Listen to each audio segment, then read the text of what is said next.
आज ही डाउनलोड करें और अपने पसंदीदा शोज का आनंद लें। मुझे बिल्कुल भी शॉल में रहने वाली कभी फीलिंग आई नहीं, बिकॉज मैंने कभी स्ट्रगल ही नहीं की। सब कुछ इन्होंने मुझे ला कर दिया। मुझे कभी कभी कुछ भी करने का मौका ही नहीं दिया। इसलिए मैं यहाँ रहना चाहती हूँ, खुद अपने बलबूते पर अब मैं चीजें करना चाहती हूँ। क्या है ना, लाइफ में मैंने कभी कोई स्ट्रगल नहीं देखी, पर जेल में रहने के बाद मुझे समझ में आ गया है कि मुझे सब कुछ खुद करना पड़ेगा। अपनी मेहनत से आगे बढ़ना पड़ेगा, अपना मकसद ढूंढना पड़ेगा। और मैं मेहनत करूंगी, कोशिश करूंगी। एंड डोंट वरी, मैं ये भी कोशिश करूंगी कि मेरे रास्ते आपके रास्ते के बीच में ना आए। और please I request you all कि आप लोग भी मेरी लाइफ में इंटरफेयर ना करें तो बेटर रहेगा। जिए और जीने दें। तुम्हें क्या लगता है तुम यहाँ आकर ये सब कहोगी, हमारे सामने बदल जाने का नाटक करोगी और हम सब तुम्हारी बात मान लेंगे, तुम्हें माफ कर देंगे और इस घर में रहने की परमिशन दे देंगे? अगर तुम ऐसा सोच रही हो तो बहुत बड़ी गलती मैं नहीं, गलती तुम कर रही हो। तुम भूल रही हो कि ये सब लोग तुम्हारी बात इसलिए मान रहे थे क्योंकि तुम्हारा इन सब पर कंट्रोल था। लेकिन अब ना तो मैं इन लोगों के साथ हूँ, ना मैं तुम्हारी फैमिली मेंबर में से कोई हूँ, और ना तुम मेरी बॉस। मैं तुम्हारी बात क्यों सुनूं? मुझे कोई फर्क नहीं पड़ता अगर तुम्हें मुझ पर विश्वास होता है या नहीं, तुम मेरी बात मानती हो या नहीं, तुम्हें मेरा ये नया रूप पसंद है या नहीं। It really doesn't matter, so stay out of it. हमें भी कोई फर्क नहीं पड़ता कि तू सुधरेगी। क्या है ना कि तेरे ऐसे ड्रामे हम बहुत बार पहले देख चुके हैं, और अब तू जो सोच के आई है वो नहीं होने वाला, क्योंकि हम में से कोई भी तेरे झांसे में नहीं आने वाला। क्योंकि सांप को कितना भी पालो, साथ रहेगा वो तो डसेगा ही। और आलिया, तू तो बदल सकती है, तू अपनी फितरत को कभी नहीं बदलेगी आलिया।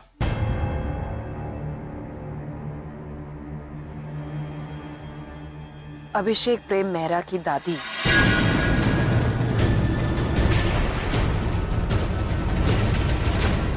मैं यहाँ किसी को झांसे में नहीं लेने आई और ना ही किसी को धोखा देने आई। शायद आपने सुना नहीं जो मैंने कहा। मैं यहाँ पर अपने मकसद के लिए आई, कुछ हासिल करने के लिए आई, सिर्फ उसी लिए आई हूँ यहाँ पर। क्या है ना, ये पूरे परिवार वालों का ये प्यार और जो असलियत है वो तो मुझे उसी दिन पता चल गया था जब आप सब लोगों ने मुझे जेल भेजा था। और मैंने भी एक चीज तो ठान ली कि अब ये डबल फेस्ड वाला मामला चलेगा नहीं। यू नो, डिप्लोमेसी भी नहीं चलेगी। जो है सामने, जो भी कहूंगी सब कुछ फेस टू फेस कहूंगी।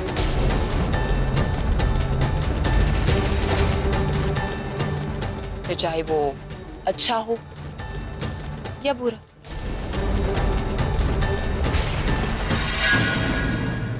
और आप सोच रहे होंगे कि मैंने यही घर चूज क्यों किया, क्योंकि आपने भी तो ऐसे ही घर से शुरुआत की थी ना। तो मैं भी सबको दिखाना चाहती हूँ, मैं भी सबको दिखाना चाहती हूँ कि मैं भी अपने बलबूते पर ऊंचाई तक पहुंच सकती हूँ, आगे बढ़ूंगी।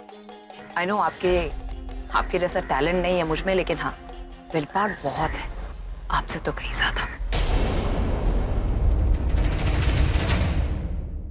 और एक बार किसी चीज को ठान लूं तो उसे हासिल करके रहती हूँ। और अब मैंने ठान लिया है कि मैं ऊंचाई तक पहुंच कर रहूंगी, इतनी ऊंचाई तक जहां नीचे से अगर आप मुझे देखेंगे ना तो आपको सिर्फ और सिर्फ कामयाबी नजर आएगी, मेरी कोई कमी नजर नहीं आएगी। एंड डोंट वरी, मैं यहाँ पर हमेशा के लिए रहने के लिए नहीं आई, बस तब तक रहूंगी जब तक मैं अपने मकसद तक ना पहुंच जाऊं। और अगर आप लोगों को मेरा यहाँ पर रहने का टाइम बहुत ज्यादा लग रहा है तो मैं बता दूं कि मैं तब तक ही रहूंगी जब तक मैं खुद अपना घर ना ले लूं। एंड मीनवाइल आप सब लोग सोच लीजिए कि यहाँ पर कोई किराएदार आया, और हाँ, मैं यहाँ मुफ्त में नहीं रहूंगी, आपको आपका किराया मिल जाएगा।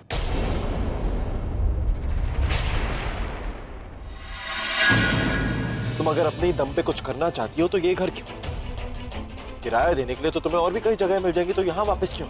हाँ, मिल जाएंगे। एक्चुअली ऐसा ही क्यों, इससे बहुत बेटर भी। क्या है ना कि एक चीज तो मुझे बहुत अच्छे से समझ में आ गई है कि अगर मुझे मेरे मकसद तक पहुंचना है तो मुझे इसी घर में रुकना होगा। अब आप सब लोग सोच रहे होंगे कि क्यों? क्या है ना, मकसद तक पहुंचने के लिए मुझे बहुत ठोकरें खानी पड़ेंगी। हो सकता है कि मैं फेल भी हो जाऊं, कई बार गिरूंगी, कई बार ठोकर खाऊंगी, उस बीच में हो सकता है अंदर से टूट भी जाऊं।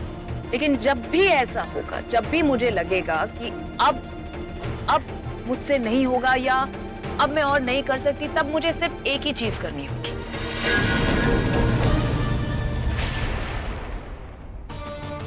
इसी घर से बाहर निकलकर उस घर को देखूंगी, उस घर को देखूंगी, क्योंकि जब जब मैं उस घर को देखूंगी तब मेरा हौसला फिर से बन जाएगा।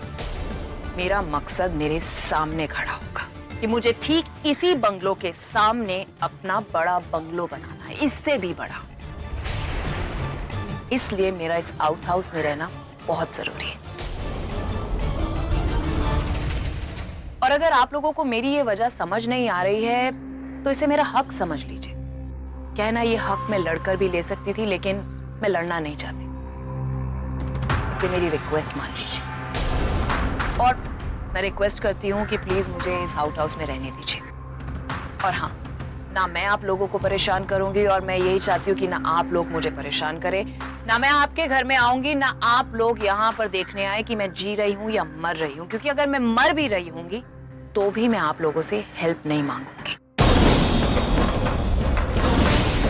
तो जैसे कि आप सब लोग भूल चुके हैं कि आलिया नाम की लड़की आप लोगों के घर में रहती थी, कि आपकी लाइफ का हिस्सा थी, तो वैसे ही भूल जाइए कि आलिया मेहरा इस आउट हाउस में रहती है।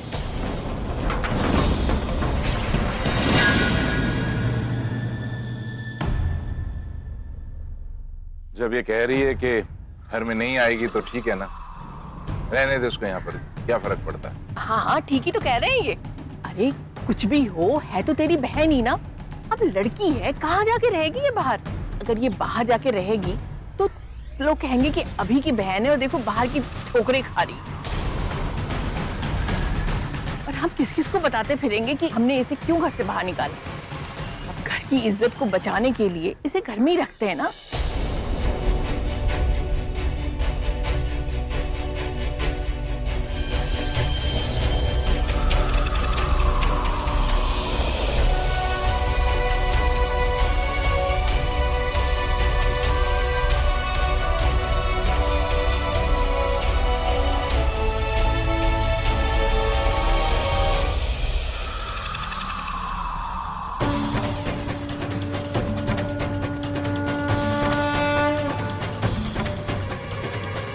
जिंदगी से सबक वो लोग लेते हैं जो अपना किया याद रखते हैं। तुम अपना किया और अपना कहा दोनों याद रखना। ये तुम्हें माफ करके नहीं गए, ये एक मौके की तलाश में है कि तुम्हारी सच्चाई फिर से इनके सामने आ जाए और ये तुम्हें इस आउट हाउस से भी निकाल दे। इसलिए ये बदलने का, सुधारने का जो तुम नाटक कर रही हो, ढंग से करते रहो।